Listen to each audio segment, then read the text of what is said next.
بسم اللہ الرحمن الرحیم۔ خاتون حضرات، آج ہے 12 ربیع الاول اور میں ہوں اختر عباس، اور اللہ کے رسول صلی اللہ علیہ وسلم کے دنیا میں آمد کے مبارک موقع پہ آپ سب کو ربیع الاول مبارک ہو، ان کی آمد مبارک ہو۔ دیکھیں، صرف مبارک دینے سے زندگی کو کوئی فرق نہیں پڑتا، ایک ہلکی سی خوشی ہوگی، لیکن اس خوش قسمتی کے موقع پہ اگر ہماری زندگی میں ان جیسی کوئی ایک عادت آ جائے، ان جیسی کوئی خوبی آ جائے، تو آپ سوچیں کتنی خوبصورتی ہو جائے۔ اللہ کے رسول صلی اللہ علیہ وسلم صرف رسول تھوڑی تھے، وہ ایک گھر کے سربراہ تھے۔ وہ جہاں باپ تھے وہاں نانا بھی تھے، دوستوں کے ساتھ، ان کے بچوں کے ساتھ، اپنے بچوں کے ساتھ جو ان کی شفقت اور محبت ہے دنیا میں مثالی ہے، مثالی۔ آپ سوچئے، ہمارے والدین اور آج کل کے والدین عام طور پہ یہ گلہ کرتے ہیں، بچے ان سے محبت نہیں کرتے، بچے ان کی اتنی اطاعت نہیں کرتے۔ کبھی اس پہ سوچتے ہم نہیں ہیں انویسٹمنٹ کیا کی ہوتی ہے۔ یعنی اللہ کے رسول کے بارے میں جو دنیا کی جو سب سے زیادہ 2 کتابیں پڑھی جاتی ہیں قرآن پاک کے بعد، وہ صحیح مسلم اور صحیح بخاری ہیں۔ وہ 6 چیزیں بتاتی ہیں، اور وہ یہ کہ جب اللہ کے رسول کے پاس ان کے اپنے خاندان کے بچے یا دوسروں کے بچے آتے تھے تو سب سے زیادہ شفقت کرنے والے، محبت کا اظہار کرنے والے اس پورے مجمع میں، اس پوری محفل میں وہ ہوتے تھے۔ جو 6 چیزیں بتائیں صحیح مسلم میں اور صحیح بخاری میں مختلف صحابہ کے حوالے سے، آپ بچوں کو اٹھاتے سینے سے لگاتے، آپ بچوں کو اٹھاتے کندھے پہ بٹھاتے، آپ بچوں کو اٹھاتے ان کے ماتھے پہ اور سر پہ بوسہ دیتے۔ آپ اگر سواری پہ ہوتے تو بچے کو اٹھا کے اپنے آگے یا پیچھے بٹھاتے۔ آپ جب بھی کسی بچے کو اٹھاتے اس کو زندگی میں خیر اور برکت کی دعا سے یعنی مالا مال فرما دیتے۔ آپ سوچئے کہ وہ بچہ ان کے کسی دوست کا ہو، ایون ان کے غلام کا بچہ، یہ تک روایت ہے کہ یہاں اس کو بٹھا کے اپنے زانوں پہ اس کو بھی پیار کیا، اور وہ بعد میں اتنا بڑا خود صحابی بنا۔ حضرت اسامہ کی بات کر رہا ہوں۔ نبی صلی اللہ علیہ وسلم کی 4 صاحبزادیاں، اور 4 صاحبزادیوں میں ایک حضرت زینب کی جو بیٹی ہے اس کا نام امامہ ہے، بہت ہی کیوٹ اور پیاری سی بچی۔ آپ سوچئے کہ اللہ کے رسول نماز پڑھاتے ہوئے وہ امامہ ان کے پاس آئی اور آپ نے اسے اٹھا کے گود میں نماز پڑھاتے ہوئے، پھر آپ رکوع میں گئے تو اس نے آپ کے پاس تھی، جب سجدے میں گئے تو اس کو زمین پہ اتار دیا، پھر جب دوبارہ قیام کے لیے آئے تو اس کو لے کے پھر اپنے سینے سے لگایا، گود میں اٹھایا۔ حضرت فاطمہ سے بہت محبت کرتے تھے، ظاہر ان کی آنکھوں کا نور تھا، دل کا سرور تھا۔ ان کے دونوں بچے حسن اور حسین کو بہت محبت ملتی تھی، اور آپ اس کا اظہار بھی کرتے تھے۔ کبھی کبھی کہتے تھے، اے اللہ میں ان دونوں سے بہت محبت کرتا ہوں، تو بھی ان سے محبت فرما۔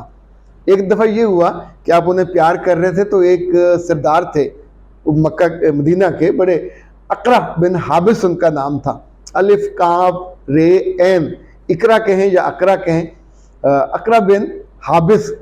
تو انہوں نے قریب ہو کے کہا، یا رسول اللہ میرے تو 10 بیٹے ہیں، میں نے تو زندگی میں نہ کبھی ان کو اٹھایا، نہ پیار کیا، نہ سینے سے لگایا۔ اچھا خاتون حضرات، اس کے سردار کی بات کو سنتے ہوئے یہ ذہن میں رکھیں کہ اللہ کے رسول سے پہلے مکہ میں جتنے سردار تھے، سرداری کی نشانی یہ ہوتی تھی کہ وہ کسی بچے کو ہاتھ نہیں لگاتے تھے، نہ اپنے کو نہ کسی غیر کو، جیسے کہ اب ڈسٹنس مینٹین کرتے ہیں۔ شفقت کرنا تو دور کی بات ہے۔ تو محمد صلی اللہ علیہ وسلم جن سے دنیا میں سب سے زیادہ محبت کی جاتی ہے، اب تو شاید عقیدت سب سے زیادہ کی جاتی ہے، محبت ہو تو ہم ان جیسا بننے کی کوشش کرتے ہیں، عقیدت ہو تو بس آپ نے سر ہلایا، جھومے اور اٹھ کے چل دیے۔ عقیدت میں آپ کی زندگی میں فرق نہیں پڑتا، عقیدت آپ کے نامہ اعمال میں بھی شاید بہت فرق نہیں ڈالتی، پر محبت تو آپ کو پیروی پہ لے کے جاتی ہے۔ یعنی محمد صلی اللہ علیہ وسلم دنیا میں سب سے بڑے اور سب سے محبوب اب بھی سمجھے اس لیے جاتے ہیں کہ 2 ارب سے زیادہ لوگ ان جیسا بننے کی آرزو رکھتے ہیں۔ تو آپ نے اقرا سے کہا کہ تمہارے دل میں اگر رحم نہیں ہے اور محبت نہیں ہے تو یہ اچھا نہیں ہے، تمہیں اللہ سے دعا کرنی چاہیے کہ تمہیں محبت اور رحم ملے۔ اچھا، جو حدیث میں جملہ آیا وہ تھوڑا سخت ہے، آپ نے فرمایا کہ کہ اگر تیرے دل میں رحم نہیں ہے تو میں کیا کروں، یعنی میں اسے کیسے پیدا کروں، یہ تو تمہیں اللہ سے مانگنا چاہیے اور لینا چاہیے۔ خواتین حضرات، اپنے بچوں کے ساتھ ہم اور آپ سچی بات ہے ڈسٹنس رکھتے ہیں، بہت کم ہوتا ہے کہ آپ گھر آؤ اور انہیں سینے سے لگاؤ۔ اللہ کے رسول صلی اللہ علیہ وسلم کے بارے میں بخاری میں، مسلم میں، ترمذی میں، ابی داؤد میں ہے کہ جب بھی آپ گھر سے باہر جاتے، شہر سے باہر جاتے، تو اپنی صاحبزادی سے مل کے جاتے، جب واپس آتے تو سب سے پہلے فاطمہ سے ملتے، اور اگر وہ ملنے آتی تو آپ 3 کام کرتے۔ جہاں بیٹھے ہوتے وہاں اٹھ کے کھڑے ہو جاتے۔ نمبر 2، ان کا ہاتھ پکڑتے اور ان کے ہاتھ کو بوسہ دیتے۔ نمبر 3، اپنی جگہ پہ ان کو بٹھاتے۔ اچھا، یہ جو فضیلت ہے،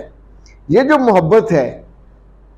جس طور پہ یہ ٹریول کرتی ہے، جس طور پہ یہ ٹرانسفر ہوتی ہے، آپ اس کی شدت کا اور اس کی اہمیت کا اسے بہت اچھی طرح اندازہ کر سکتے ہیں۔ خاطر حضرات، مجھے کئی دفعہ اللہ کے رسول کے گھر جانے کا موقع ملا، یہ سعادت ملی اپنے والدین کے ساتھ بھی، اپنی اہلیہ کے ساتھ بھی اور اپنے بچوں کے ساتھ بھی، پر سچی بات ہے ہر دفعہ مسجد نبوی میں قدم رکھتے ہوئے جو دل ہے دھڑکتا ہے، ایک حیا مانے ہوتی ہے، وہ جو بھرم ہے اللہ کے رسول سے محبت کا اور عقیدت کا، وہ اتنا زیادہ ہے کہ انسان یہ سوچ کے شرمسار ہوتا رہتا ہے کہ میرے اعمال کی کمی بیشی کہیں ان کے سامنے مجھے شرمندہ نہ کر دے۔ میں سوچتا ہوں کہ اگر اس ربیع الاول پہ ہم اور آپ صرف اسی بات کو فوکس کر لیں کہ جتنی وہ محبت اور شفقت اپنے بچوں پہ کرتے تھے، آس پاس کے والوں کے بچوں پہ کرتے تھے، اور اس بات نے ان سب کو ان کے لیے نہ صرف محبوب بنایا